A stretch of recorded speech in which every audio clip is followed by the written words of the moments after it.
From Philadelphia to Kansas City, and finally to Oakland, few franchises in baseball have lived as many lives as the Athletics.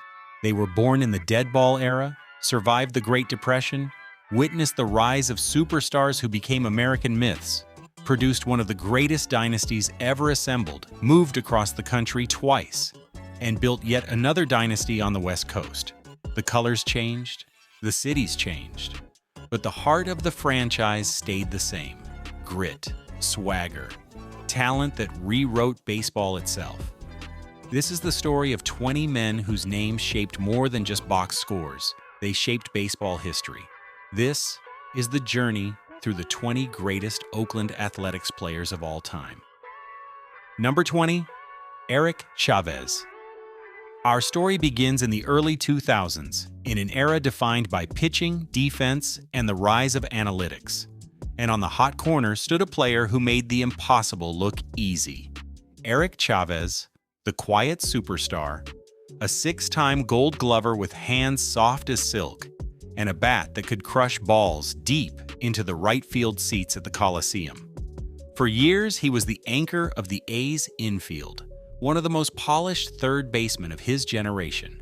Injuries kept him from reaching Hall of Fame numbers, but for nearly a decade, he was the A's signature star, the face of the Moneyball era, without ever needing the spotlight. He played for the team, not for the fame, and that alone earns him a place on this list. Number 19, Danny Murphy. Before the lights, before the West Coast, before television, there was Danny Murphy, one of the earliest stars to ever wear an Athletics uniform. Long before the franchise moved west, before legends like Reggie Jackson or Rickey Henderson, Murphy was out there patrolling the field for Connie Mack's Philadelphia A's in the early 1900s, back when baseball was raw, gritty, and unforgiving. Murphy was everything a dead ball era star needed to be: versatile, fast, disciplined, and baseball smart. He played both outfield and second base, hit for average year after year, and was constantly putting pressure on defenses with his base running. He became a core piece of the A's first great dynasty, helping lead Philadelphia to back-to-back World Series championships in 1910 and 1911. In an era when baseball demanded toughness and resilience, Danny Murphy shined brighter than most. Number 18, Harry Davis. The first true power hitter in A's history. Before the long ball became the heartbeat of baseball, Harry Davis was already launching them. He led the American League in home runs 4 straight years, from 1904 to 1907, a feat almost unheard of in the dead ball era, when even one home run could decide a season. But the numbers only tell part of the story. He wasn't flashy, and he didn't need to be. He brought leadership, reliability, and a professional presence that helped shape the culture of the franchise. With Davis anchoring the lineup, the A's captured the 1910 and 1911 World Series championships, marking the birth of the club's first great dynasty. He gave the Athletics their earliest identity of excellence: power when power was rare, poise when pressure was high, and leadership that set the standard for all the legends who followed. Number 17, Max Bishop. If you wanted to understand discipline at the plate, you studied Max Bishop. They didn't call him Camera Eye for nothing. Bishop saw pitches clearer than almost anyone in baseball history. He didn't chase junk, he didn't get fooled, and he didn't give pitchers anything for free. During his years with the Philadelphia A's, Bishop became one of the greatest on-base machines the sport had ever seen. With his performance, he set the table for the sluggers behind him, guys like Jimmy Fox and Al Simmons, during Connie Mack's late 1920s dynasty. Bishop wasn't the one launching towering home runs. He wasn't the one who stole headlines. He wasn't the superstar everyone talked about. But he was the quiet engine, the man who made the entire offense go. Pitchers hated facing him because he forced long at-bats, wore them down, and got on base over and over again. Max Bishop didn't play for glory. He played for victory. Number 16, Mickey Cochrane. Picture a field general, not with a helmet and stripes, but with a mask, shin guards, and a mind that worked like a battlefield commander. Mickey Cochrane Rickey Henderson wasn't just a catcher. He was the heartbeat of every team he played on. Tough, brilliant, fearless. One of the greatest catchers in baseball history, Cochran won 2 MVP awards and became the emotional center of the Athletics' legendary 1929-1930 dynasty. When the A's were at their most dominant, he was the steady voice guiding them through every inning. He hit for a high average, controlled the running game, handled pressure like it was nothing, and commanded a pitching staff with an authority rare even today. And when Connie Mack began assembling the iconic late 1920 essays, Mickey Cochran was the very first cornerstone. Because before the home runs, before the championships, before the dynasty, the A's needed a leader, and Mickey Cochran was born to lead. Number 15, Frank Home Run Baker. His nickname tells you everything. Frank Baker wasn't just a power hitter. He was the power hitter of his era. Before Babe Ruth turned home runs into the sport's greatest attraction, Baker was already doing it. He was baseball's first true slugger, the man who showed the world that one mighty swing could change everything. He led the American League in home runs 4 straight years, not in a time when balls were flying out of parks, but in an era when the game was built on bunts, steals, and singles. Yet Baker stood out. He swung with purpose, with confidence, with the kind of strength players of his era simply weren't supposed to have. And when the lights shone brightest, he didn't shrink. He rose. That's how he powered the A's to 3 World Series titles in 4 years. That's how he became Home Run Baker, not just a nickname, but a legacy, a name that defined the birth of baseball's power era. Number 14, Mark McGwire. Long before the home run races of the 90s, long before every swing he took became national news, Mark McGwire was simply Big Mac, the young Oakland slugger who changed the way people thought about power. He exploded into baseball with 49 home runs as a rookie, a record that stood untouched for decades. Every ball he hit seemed to have its own orbit. He didn't just clear fences at the Coliseum. He launched baseballs into parts of the ballpark no one had ever seen reached before.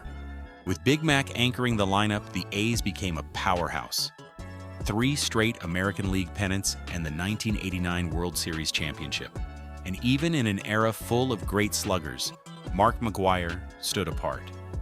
Few hitters in the history of the game have ever hit baseballs as far, as hard, and as fearlessly as he did in his Oakland prime.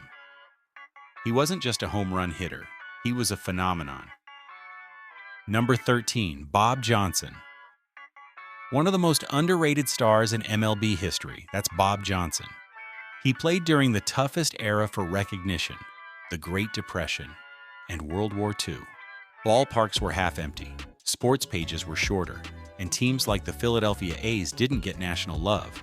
But if you look at the numbers, the real story, Bob Johnson was nothing short of elite. 9 straight seasons with 20 or more home runs, 7 seasons with over 100 RBIs, and he wasn't just a hitter. He was a dependable defender who played the outfield with intelligence and consistency. Year after year, he showed up, performed, and carried a struggling franchise on his back, the steady force who kept the A's competitive when everything around them was collapsing. Bob Johnson didn't chase fame. He earned respect the hard way. Number 12, Rube Waddell. Then comes the eccentric genius. Rube Waddell didn't just pitch, he performed. Every time he stepped onto the mound, it felt like a show, a spectacle, something baseball had never seen before. He was a strikeout machine long before strikeouts became a weapon. 6 straight seasons leading the league. Hitters walked up to the plate already knowing what was coming and still couldn't touch it. Waddell fired shutouts. He went the distance almost every time he pitched. And his curveball? Hitters said it moved like it was alive. But what made him unforgettable wasn't just the stats.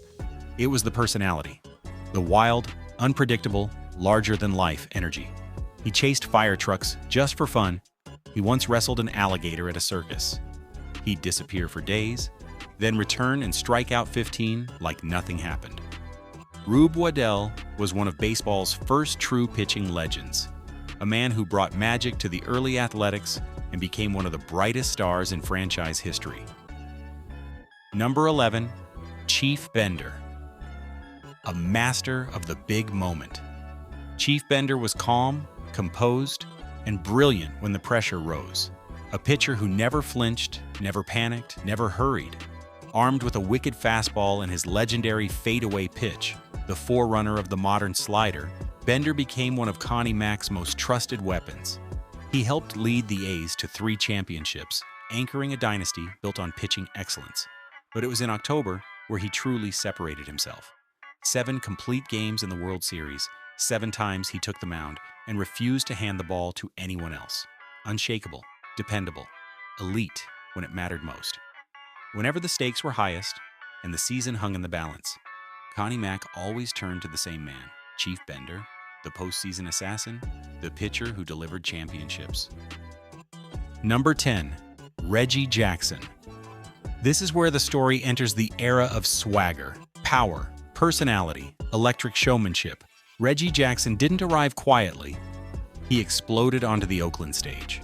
Before the world knew him as Mr. October, he was the beating heart of the A's 1970s dynasty, the young superstar who turned every at-bat into a spectacle. Reggie launched baseballs into the third deck of the Coliseum, shots so massive they felt mythical even as they happened.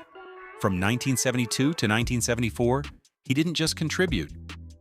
He carried the offense through 3 straight World Series championships, fearless at the plate, explosive in the batter's box, loved by fans, feared by pitchers, envied by every team that couldn't contain him. Reggie had charisma, swagger, and a presence that filled the entire stadium. He didn't just play for the A's. He changed the entire vibe of the franchise. He made Oakland bold. He made them loud. He made them champions. Number 9, Bert Campaneris. If you needed speed, defense, or a spark, you turned to Bert Campaneris. Before analytics, before highlight reels, before the modern obsession with versatility, Campy lived it. He once played all 9 positions in a single game, a stunt that perfectly captured who he was: fearless, adaptable, and always ready to do whatever the team needed.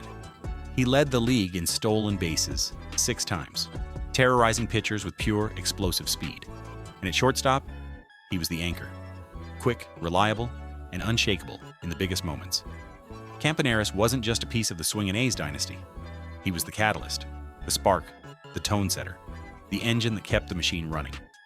Without Bert Campaneris, the A's don't win 3 championships in the 70s. It's that simple.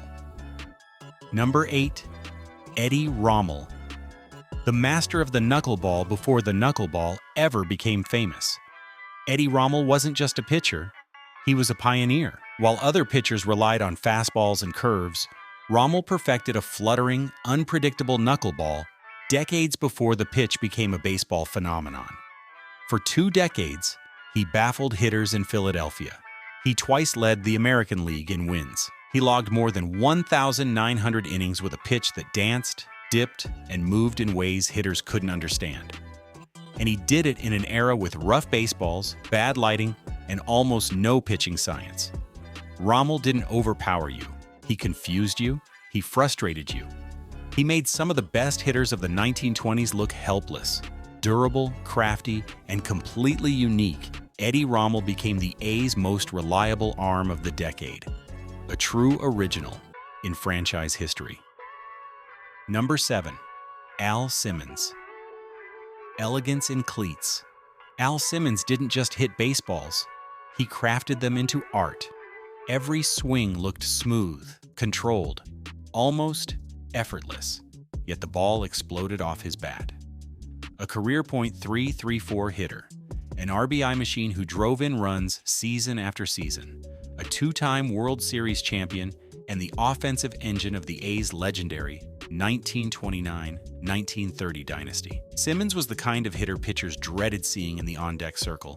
He sprayed line drives to every part of the park, hit for average, hit for power, and delivered in the biggest moments. Connie Mack adored him for his reliability.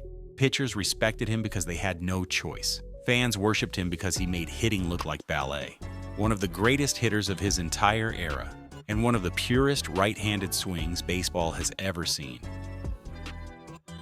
Number 6, Sal Bando. The captain of the swingin' A's, Sal Bando wasn't flashy, he wasn't loud.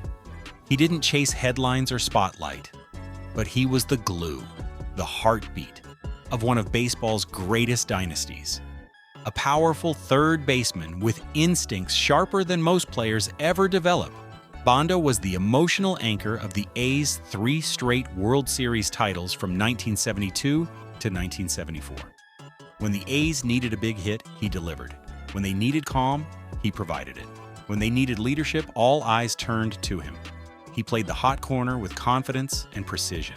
Always in control, always steady, always reliable. His presence in the clubhouse was just as important as his bat in the lineup. And that's what made him a true captain. Championship teams need that one figure who holds everything together. For the Oakland A's of the 1970s, that figure was Sal Bando. Number 5, Eddie Collins. Before analytics measured everything, Eddie Collins already mastered everything. Long before WAR, OPS+, and advanced scouting reports, there was a second baseman who played the game as if he knew every outcome before it happened. Eddie Collins, a .333 career hitter, a terror on the bases, a defensive mastermind, a strategist whose baseball IQ was decades ahead of his time. Collins didn't just play the game, he elevated it. He ran with precision, he hit with consistency, he defended with elegance, and he outsmarted opponents so thoroughly that even the great managers of the era couldn't solve him. With Collins anchoring their infield, the Athletics captured the 1910, 1911, and 1913 World Series titles. He was the engine of Connie Mack's first dynasty, the complete player before baseball even had a word for it. One of the finest players in MLB history, not just for the A's, for the entire sport. Number 4, Jimmie Foxx. Raw power, country strength, a legend built like a steel beam, the man who hit baseballs farther than almost anyone who ever lived, Jimmie Foxx. Double X. The first true superstar slugger of the Athletics franchise. In an era when most hitters were just trying to slap singles, Foxx was rewriting what was possible. 2 MVP awards, 4 home run titles, and offensive seasons so explosive that they barely seemed believable for the early 1930s. 58 home runs in 1932, one of the greatest power seasons in baseball history.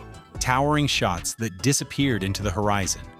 An intimidating stance, a violent yet beautiful swing, and a presence that made pitchers tremble. Jimmie Foxx wasn't just strong, he was a baseball titan. A force of nature, a generational power hitter, and one of the most feared sluggers the game has ever seen. Number 3, Lefty Grove. The greatest left-handed pitcher in MLB history. Yes, many still believe that today. Lefty Grove wasn't just dominant, he was inevitable. A force of nature on the mound, combining a scorching fastball with pinpoint command and a confidence that broke hitters long before the ball even reached the plate. He won 300 games, captured 2 World Series titles, and led the league in ERA an unbelievable 9 times, a record that still feels untouchable. When Grove took the mound, it wasn't a contest. It was a countdown to when the other team would finally fold. In the late 1920s and early 30s, during the heart of the A's greatest dynasty, there was no pitcher alive who could stand beside him. Not Walter Johnson, not Carl Hubble, not anybody. Lefty Grove didn't just pitch, he attacked. He intimidated. He conquered. And more than 90 years later, baseball historians still look at his numbers and shake their heads in disbelief.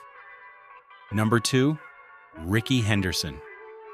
There is fast, and then there is Rickey Henderson, the greatest leadoff hitter in baseball history, the greatest base stealer the game has ever seen, one of the most electrifying athletes to ever lace up cleats. Rickey wasn't just playing baseball, he was redefining it.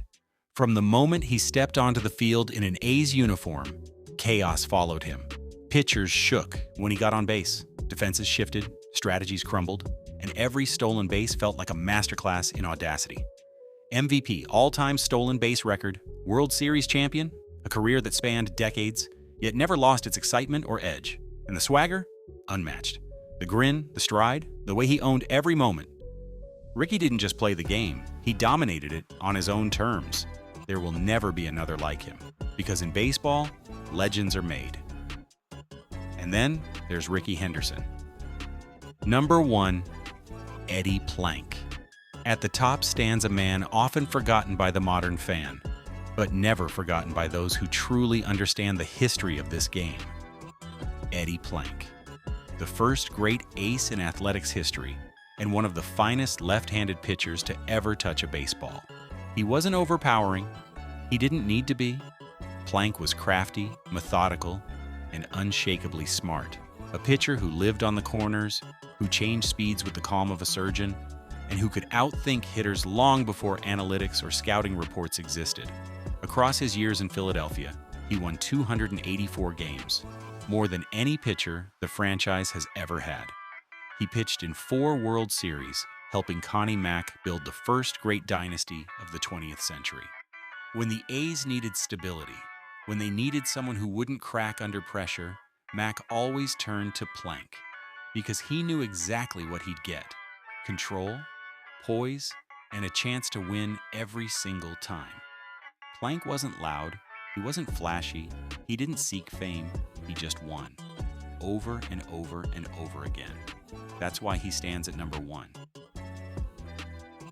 From dead ball legends to West Coast icons, from the genius of Connie Mack's dynasties to the swagger of the swingin' A's, from Plank to Rickey, from Bando to McGwire, the Athletics have lived many different lives. But one thing has never changed. They produce superstars who shaped baseball itself. These 20 players didn't just help build the A's, they built baseball history. And their stories live forever.